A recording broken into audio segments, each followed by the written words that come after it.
Our view on inflation is that the disinflationary trend in inflation will continue over the course of the rest of the year.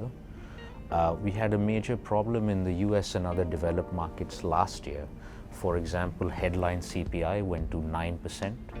Today it's near that 3.2% number. We expect both core and headline inflation to continue to be between 2.5% and 3% by the end of the year in the US.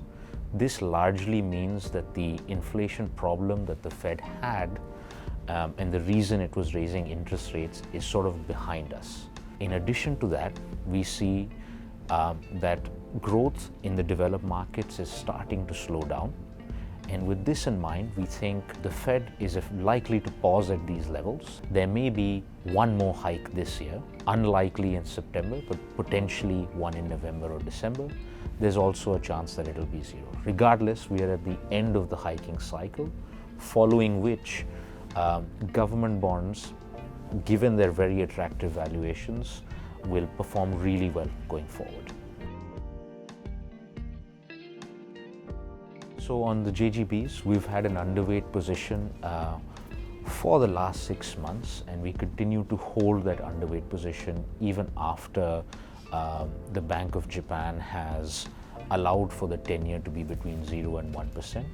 Our thinking is that the fair value for the 10-year for the 10-year JGB is around 0.75% when the 10-year Treasury in the US is north of 4%. For this reason, we continue to maintain an underweight position. It's one of the only markets, only developed markets that has not raised interest rates.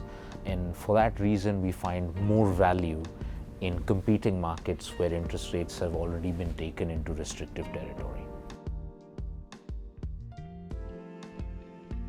We think monetary policy in China is likely to be incrementally easier going forward. We've already seen some bounce of easiness in the monetary policy already. We continue to maintain an overweight position in CGBs.